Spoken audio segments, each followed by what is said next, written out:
Jangan lupa like, comment, and subscribe channel YouTube TVRI Bengkulu dan nyalakan lonceng notifikasinya.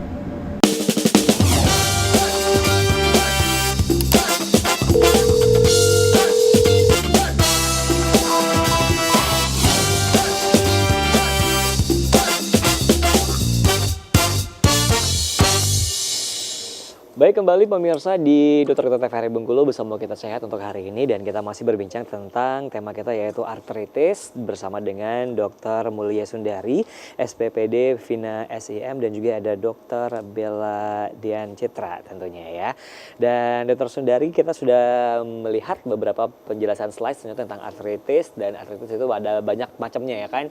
Ada beberapa dan ada 3 yang akan kita sampaikan nantinya. Nah, boleh silakan dengan slide berikutnya untuk penjelasan kembali tentang artritis, karena masih banyak yang akan kita tanya ini tentunya tentang artritis ini sendiri. Silakan dokter. Iya, bersambung kembali ya. Ya, tadi sampai pada gejala klinis apa saja pada penderita asam urat. Banyak sekali gejala klinisnya, yaitu bengkak pada sekitar sendi yang terkena, terasa panas, merah, perabaannya hangat ya, nyeri pada saat bergerakan, tidak bergerak pun kadang-kadang juga merasakan nyeri. Dan lokasi terbanyak adalah di ibu jari kaki. Kemudian biasanya nyerinya terutama pada malam hari atau terutama pada suhu dingin. Nah, biasanya juga disertai gejala demam, menggigil, dan nyeri badan. Izin nih dok, kan biasanya itu dia timbulnya malam hari. Apakah ini berpengaruh sama pasien yang bilang mandi malam hari itu bikin nyeri-nyeri sendi seperti itu dok? Ini tentu saja. Jadi mandi malam sebenarnya bukan menjadi penyebab dari radang sendi itu sendiri, Dokter Bella. Jadi sebenarnya mandi malam itu hanya memperparah rasa nyeri yang sudah ada. Jadi bukan sebagai penyebab tapi memperparah rasa nyeri. Memperparah ya. Ya, menambah berat. Nah, ini juga tadi bengkak ya, meradang, teraba hangat seperti tadi. Karena terjadinya penumpukan dari asam urat, ya. Nah, sama dengan sebelumnya, karena asam urat penumpuk di dalam darah, kemudian mengendap dalam cairan sendi, kemudian terjadi penumpukan dari di radang sendinya. Nah, beberapa bengkak sendi tadi ada beberapa macam, tidak semuanya karena asam urat. Bagaimana membedakannya? Nah, gambar yang pertama itu terutama karena rheumatoid arthritis. Bentuknya jari-jarinya ini terutama kelainan di kanan kiri. Bentuknya seperti leher angsa biasanya, leher angsa. Nah, kenapa terjadi rheumatoid arthritis menyebabkan seperti ini? Karena terjadi kerusakan sendi, terutama di sendi-sendi kecil, karena ini adalah ada faktor imun. Jadi karena ada kesalahan imun di dalam tubuh beberapa pasien, sendi ini dianggap sebagai musuhnya. Jadi karena sendinya dianggap sebagai antigen yang diserang oleh antibodinya sendiri, akan menimbulkan kerusakan di sekitar cairan sendinya, sehingga di tulang rawannya rusak, cairan sendinya juga jadi meradang, jadi lebih bengkak. Tapi bedanya pada radang sendi akibat autoimun atau rheumatoid arthritis itu biasanya dijumpai pada usia muda. Bisa juga karena ada juga pada usia lanjut, tapi terbanyak pada usia muda karena adanya faktor imun. Nah, biasanya bedanya selain dari usia muda tadi, juga sendinya terkena kanan dan kiri. Dua-duanya kena? Dua-duanya. Bedanya kalau radang sendi karena asam urat, karena radang sendi karena osteoartritis itu biasanya di salah satu sendi aja. Tapi kalau mengenai rheumatoid arthritis, dia biasanya kanan dan kiri. Dan terutama di sendi-sendi kecil. Sendi tangan atau di bahu, tapi sendi-sendi kecil dan kanan dan kiri. Kalau asam urat tadi kan biasanya di sebelahnya saja, atau radang sendi itu biasanya di sebelahnya. Kalau rheumatoid arthritis itu biasanya kanan dan kiri. Nah, yang di tengah ini, ini biasanya karena osteoartritis. Mohon maaf. Nah, ini biasanya karena osteoartritis, itu bengkak sendi juga, tapi tidak separah kerusakannya pada rheumatoid arthritis. Yang kalau yang tengah nggak terlalu kelihatan? Iya, yang pertama itu kan rusak sekali ya, karena memang ada kerusakan karena faktor autoimun tadi. Jadi sendinya dirusak sendiri oleh tubuhnya karena ada kelainan imun. Nah, yang kedua itu karena osteoartritis atau peradangan. Namun untuk osteoartritis itu terbanyak sebenarnya di sendi-sendi tubuh. Penyangga tubuh, misalnya di lutut, di panggul, atau di bahu, di mana aktivitas sendi yang sering digunakan pada saat beraktivitas. gitu. Jadi kalau dia sering membawa beban berat di punggung, ya kenanya di sekitar tulang punggung. Mana yang membawa beban berat. Nah, kalau untuk yang ke gambar ketiga ini biasanya juga disebabkan oleh penumpukan dari asam urat, ya. Jadi asam urat, nah seperti ini yang dibilang asam urat udah kronis.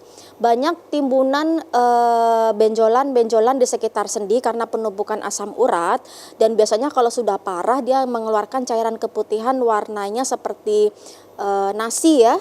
Nah itu karena sebenarnya timbunan dari asam urat. Inilah yang disebut gout arthritis atau penderita penyakit asam urat yang kronis. Nah biasanya banyak seperti itu. Oke, lanjut ya untuk pemirsa TVRI. Tadi sudah saya sampaikan bahwa untuk asam urat tadi ada gejala akut, ada fase interkritikal, dan ke arah fase kronis. Untuk akut tadi gejalanya lebih khas, lebih demam, lebih nyeri, lebih merah, dan biasanya tanda gejala klinisnya jauh lebih nampak. Namun kalau untuk yang kronis itu biasanya nyerinya sudah nggak terlalu hebat. Kalaupun ada nyeri, dia dalam fase interkritikal. Bedanya pada fase kronis sudah banyak terjadi penumpukan atau benjolan di sendi-sendinya karena penumpukan dari asam urat. Nah, rata-rata kalau sudah kronis, yang disebabkan selain dari gangguan ginjal karena pembuangannya berkurang, juga bisa karena gangguan dari genetik itu tadi. Untuk bagaimana pengobatannya? Untuk pengobatannya asam urat tentu saja yang pertama adalah menghindari sebelum mengobati. Bagaimana menghindarinya? Yaitu hindari makanan yang berlebihan mengandung asam urat. Yang kedua, hindari penyebab yang bisa menyebabkan penumpukan asam urat di dalam darah.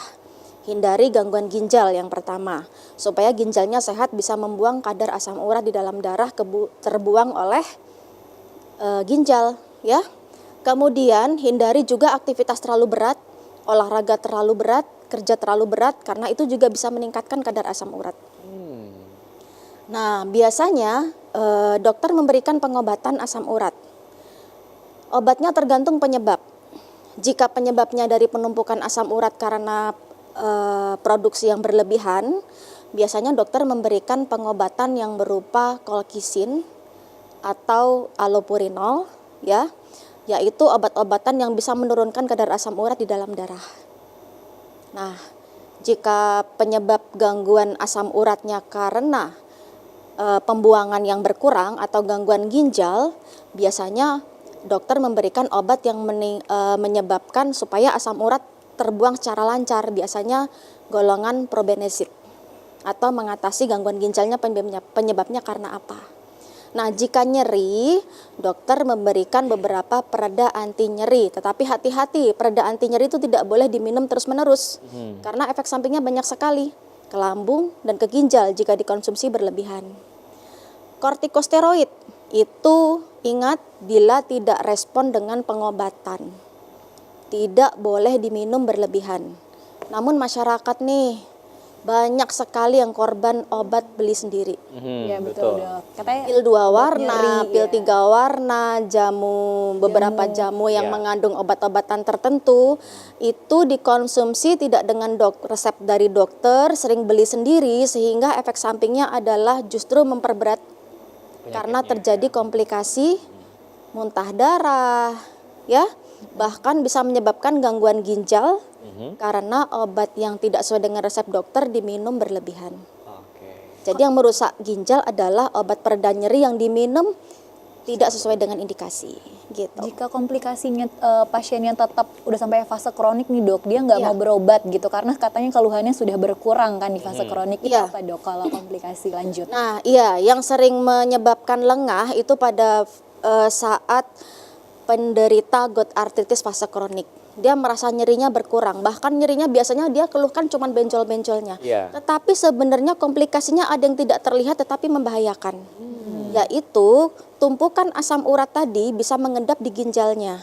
Jadi efek sampingnya adalah terbentuklah batu asam urat. Batu asam urat. Iya, batu asam urat yang menumpuk di dalam ginjal. Jadi itu komplikasinya jangka panjangnya. Karena kadar asam uratnya biasanya tidak menimbulkan nyeri, dia lengah ya, kemudian menumpuk di ginjal. Selain dari situ, efek sampingnya juga karena justru konsumsi obat pereda nyeri yang berlebihan. Oke, baik. Gitu. Nah, tadi kan Ya. juga ada kalau di lokasi-lokasi yang ditunjukkan tadi ada di sendi tangan, sendi Ya, kaki, dan sebagainya. walaupun terbanyak di ibu jari. Oh, di ibu jari. Nah, Ya. kalau sendi lutut kayak gini bisa kena juga nggak sih, dokter? Kalau di lutut terbanyak sebenarnya karena osteoartritis atau radang sendi yang disebabkan oleh aktivitas, obesitas atau kegemukan dan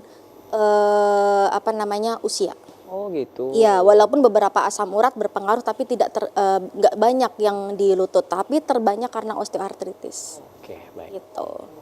Nah, kita lanjut nih, bagaimana untuk pengobatan fase kronis? Untuk pengobatan fase kronis tentu saja perlu diberikan obat-obatan yang menurunkan kadar asam urat di dalam darah. Namun tentu saja ini lebih bagus tidak boleh beli sendiri ya, konsultasi dengan dokter. Karena ada beberapa obat juga menyebabkan ada yang boleh, ada yang kontraindikasi, ada yang disarankan ya. Nah, ini tadi sudah dibahas ya, kalau probenesid itu terutama digunakan untuk penumpukan asam urat akibat kurangnya ekskresi atau ada gangguan di ginjal menggunakan probenesid. Kalau allopurinol untuk yang dasarnya karena penumpukan kadar asam urat karena pemasukannya berlebihan. Nah, yang penting nih adalah modifikasi dari gaya hidup. Seperti tadi, minum cukup ya sehingga tidak menimbulkan penumpukan asam urat dalam ginjal yang bisa berisiko menyebabkan terjadinya batu di ginjal yang disebabkan oleh asam urat. Yang kedua, menjaga obesitas ya. Menjaga aktivitasnya jangan terlalu berat juga karena aktivitas terlalu berat menyebabkan kadar peningkatan asam urat di dalam darah. Kurangi konsumsi alkohol karena alkohol juga menyebabkan peningkatan asam urat. Oke, dokter, sebelum dilanjut kita jeda iklan lagi, dokter. Ya. Oke, nah baik pemirsa di rumah, kita akan jeda iklan terlebih dahulu. Nanti kita akan lanjutkan kembali, tetap bersama kami di Dokter Kita TVRI Bengkulu, bersama Kita Sehat.